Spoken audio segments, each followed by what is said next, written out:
quiet kid bullied for his stutter. They had no idea he was a champion fighter. 15-year-old Ethan Chen was the definition of unassuming. With his slim build, slightly rounded shoulders, and tendency to avoid eye contact, he was practically invisible in the crowded halls of Westridge High School. His black-rimmed glasses often slid down his nose, and his dark hair fell across his forehead in a way that seemed to shield him from the world. But it was his stutter that made him an instant target, the way he'd freeze on certain words, his face flushing with embarrassment as he struggled to push the sounds out. What nobody at Westridge knew was that Ethan's quiet demeanor masked an extraordinary talent.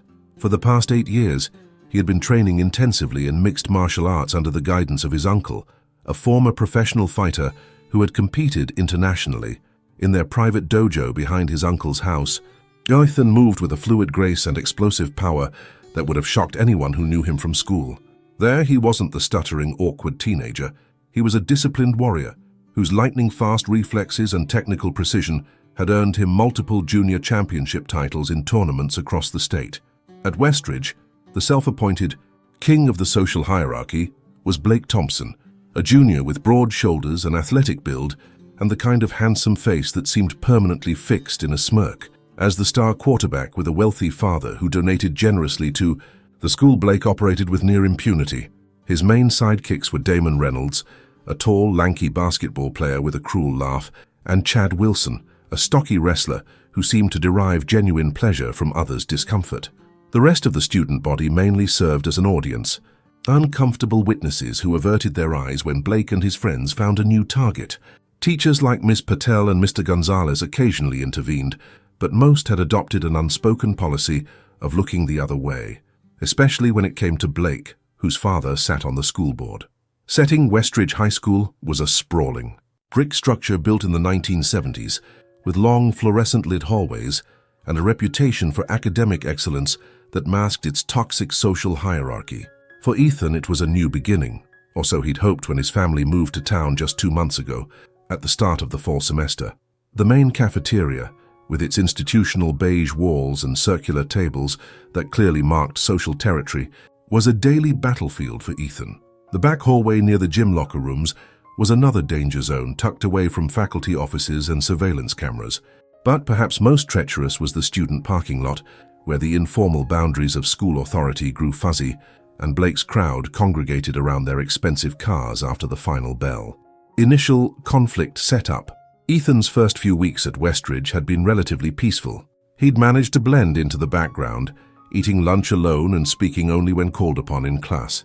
His stutter made him self-conscious, so he'd developed strategies to minimize his verbal participation. He'd even made one friendly acquaintance, Sarah Mendez, a quiet girl from his English class who sometimes smiled at him in the hallway. That fragile peace shattered on a Tuesday morning when Ethan accidentally bumped into Blake in the crowded hallway, causing the quarterback to spill his coffee. "What the?" Blake looked down at the brown stain spreading across his white designer shirt, then up at Ethan. "You've got to be kidding me." I'm sorry," Ethan stammered, feeling the familiar tightness in his chest as his words caught. "I didn't see." Blake's expression shifted from annoyance to cruel delight. "I didn't see," he mimicked, exaggerating the stutter. "Jesus, are you serious with that?" Damon and Chad flanking. Blake, as always, burst into laughter. Ethan felt his face burn as he noticed other students slowing down, eager to witness the drama. "I'll pay for the seat cleaning," Ethan offered, desperately wanting to escape. "You hear this guy?" Blake looked around at the growing audience. "Get lost, stutter boy, and watch where you're going next time." Ethan ducked his head and hurried away, his uncle's voice echoing in his mind. A true fighter chooses his battles wisely. Not every provocation requires a response, but that incident was just the beginning. Over the next few weeks, Blake and his friends made Ethan their new favorite target. They knocked his books from his hands in the hallway. They tripped him in the cafeteria, sending his lunch tray clattering to the floor amid roars of laughter. They mimicked his stutter relentlessly, turning his every attempt to speak in class into public humiliation. "Just get through the day," Ethan told himself each morning as he walked through the school doors. "This isn't the real you. They don't know who you really are." At home, Ethan never mentioned the bullying. His parents had enough stress with his father's new job and his mother's health issues. Instead, He channeled his frustration into his training, pushing himself harder in the dojo each evening. His uncle noticed the increased intensity but didn't pry. He knew that for many young men, martial arts served as an emotional outlet as much as a physical discipline. "Your focus is improving," his uncle remarked one evening after a particularly grueling session. "But remember, Ethan, what we do here isn't about hurting others. It's about inner strength, about knowing you can defend yourself but choosing restraint." Ethan nodded, thinking of Blake's sneering face. "I'm choosing restraint every single day." Middle escalation. The situation reached a breaking point on a rainy Friday afternoon. Ethan was hurrying to catch his bus when Blake, Damon, and Chad cornered him in the empty back hallway near the gym. "Where you rushing off to, Stutter boy?" Blake stepped directly into Ethan's path. "Got a speech therapy appointment?" Ethan tried to sidestep them, but Chad shoved him back against the lockers. The metal rattled loudly in the empty hallway. "I need to catch my B-bus," Ethan said, feeling his heart hammering. He wasn't afraid of them physically. He knew he could handle himself, but years of training had ingrained in him that his skills were for defense, not aggression, and part of him feared what might happen if he started something he couldn't control. "Oh, he needs to catch his B-bus," Damon mocked, high-fiving Chad. Blake stepped closer, invading Ethan's personal space. "I don't think so. See, you embarrassed me in front of everyone with that coffee stunt, and I don't think you've properly apologized." "I did apologize," Ethan said, his fingers curling into fists at his sides. He consciously relaxed them. "Not here. Not over. This. Not good enough," Blake said. "Empty your backpack." "What?" "You heard me. Empty it. Now." When Ethan hesitated, Chad grabbed the backpack from his shoulder and dumped its contents onto the wet floor. Notebooks, textbooks, and loose papers scattered, immediately soaking up water from students. Rain-drenched shoes.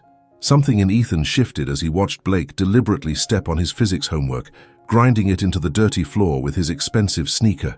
A slow burning sensation began to build in his chest. "Oops," Blake said with a smirk. "Looks like your dog ate your homework." The three bullies laughed, and Blake pulled out his phone. "Hold on, let's get Stuttering Stanley here to say something for the gram. Come on, say I'm a pathetic loser for us." As Blake pointed the camera at him, something inside Ethan snapped. Not in a way that made him lose control, but rather in a way that brought everything into perfect crystalline focus. Time had to slow down. The nervous energy that usually tangled his words melted away, replaced by a calm certainty. "No," Ethan said clearly, without a hint of stutter. "I won't." The simple, steady response caught all three bullies off guard. Blake lowered his phone slightly, his eyebrows drawing together in confusion at the sudden change in Ethan's demeanor. "What did you just say to me?" Blake demanded, stepping closer. Ethan met his gaze directly for the first time. "I said no." "I'm done with this." Blake's face darkened. "You don't get to be done until I say, 'Is everything okay here?'" Ms. Patel's voice cut through the tension as she rounded the corner, eyes narrowing at the scene before her. "Just helping the new kid pick up his stuff," Blake said smoothly, immediately stepping back. "He's really clumsy." Ms. Patel didn't look convinced, but as usual, she didn't push it with Blake. "Well, the buses are leaving. You should all get going." As the bullies sauntered away, Blake bumped Ethan's shoulder hard. "This isn't over, freak," he muttered. Ethan calmly gathered his soaked belongings, a new resolve hardening within him. "You're right about that," he thought. "This isn't over at all." That weekend, Ethan spent hours in the dojo, not just practicing his techniques but meditating on what he would do next. He wasn't planning violence. He had no intention of becoming like Blake, but he knew it was time to stand up for himself. "Your energy is different today," his uncle observed as they cooled down after a particularly intense sparring session. "More centered." "I've made a decision," Ethan replied, his voice clear and stutter-free as it always was in the dojo. "I'm tired of hiding who I am." His uncle studied him for a long moment, then nodded. "Just remember what I've taught you about power and responsibility." Chateau. Monday morning, Ethan walked into Westridge High with his shoulders back and his head high for the first time. A few students gave him double takes, not used to seeing the usually hunched invisible boy taking up space so confidently. Sarah from English class stopped by his locker.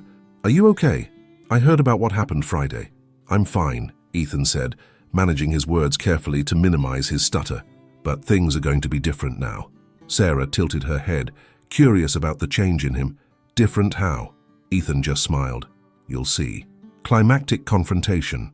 The confrontation Ethan had both dreaded and anticipated came that very afternoon in the student parking lot. He was walking to his bus when he heard Blake calling out behind him. "Hey, Stutter boy, I'm talking to you."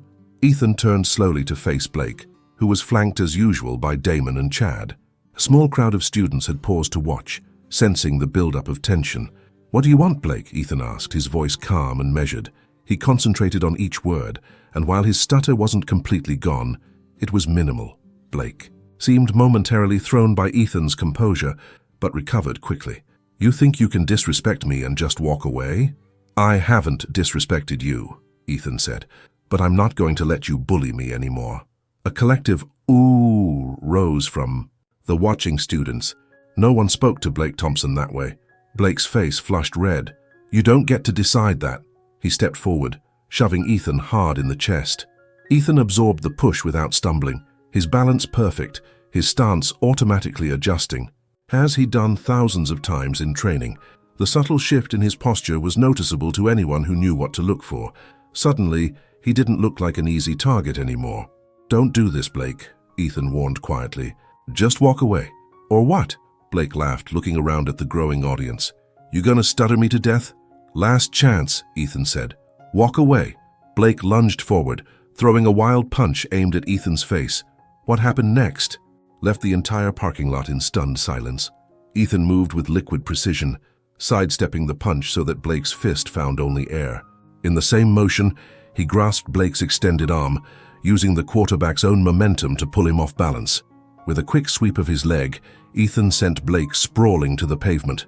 It happened so fast that most onlookers barely processed the sequence of movements. One moment Blake was charging forward. The next he was on the ground, looking up in shock. "What the hell?" he sputtered, scrambling to his feet. "That was a lucky move." His face was red with humiliation as laughter rippled through the crowd. Damon stepped forward next, throwing a punch of his own. Ethan blocked it effortlessly, then countered with a palm strike to Damon's chest that sent him staggering back several steps, gasping for breath. Chad hesitated, his eyes wide with uncertainty. "Anyone else?" Ethan asked calmly, his stance relaxed, but ready. Blake, enraged by the public humiliation, charged again with a roar. This time Ethan executed a perfect hip throw, sending Blake flying over his shoulder to land hard on his back, the impact knocking the wind from his lungs. The crowd gasped. Someone started recording on their phone. Ethan stood over Blake, not in a threatening way, but simply looking down at him. "I've been training in mixed martial arts since I was 7, he said, his voice carrying clearly across the now silent parking lot. "I've won 3 state championships in my division. I could have done this the first day you targeted me, but I chose not to." Blake stared up at him, wheezing as he tried to catch his breath. "My stutter doesn't make me weak," Ethan continued. "And your ability to speak smoothly doesn't make you strong. I'm done being your target." He turned to walk away, then paused, looking back at Blake. "By the way, I have a C-stutter because I have a neurological condition. Making fun of it makes... How you look ignorant, not cool." The slight stutter on that one word somehow made his statement more powerful, not less. A few students in the crowd began to applaud, and soon others joined in. As Ethan walked toward his bus, students parted to let him through, looking at him with new eyes. Sarah fell into step beside him, a broad smile on her face. "That was amazing," she said. "How long have you been able to do that?" "A long time," Ethan replied with a small smile. "I just never had a reason to show it before." Resolution. The video of Ethan's confrontation with Blake went viral throughout the school by the next morning. Students who had never spoken to him before greeted him in the hallway. Freshmen looked at him with something approaching awe. Blake and his friends were conspicuously subdued. They didn't bother Ethan again, and he noticed they seemed to be laying off other potential targets as well. The humiliation of being so effortlessly outmatched had apparently taught them a lesson about picking on people without knowing their capabilities. 1 week after the parking lot incident, Ethan was surprised when Blake approached him alone in the hallway between classes. Ethan tensed automatically, but Blake held up his hands in a peaceful gesture. "Can we talk?" Blake asked, his usual arrogance noticeably absent. Ethan nodded cautiously. "My dad saw the video," Blake said, looking uncomfortable. He was pretty disappointed in me. Made me realize some things. He paused, struggling with whatever he wanted to say next. Anyway, I wanted to say I'm sorry for being such a jerk. The stutter thing it was messed up. The apology was awkward and incomplete, but Ethan could see it was genuine. Apology accepted, he said simply. Blake nodded, clearly relieved to have the conversation over with. So, where do you train?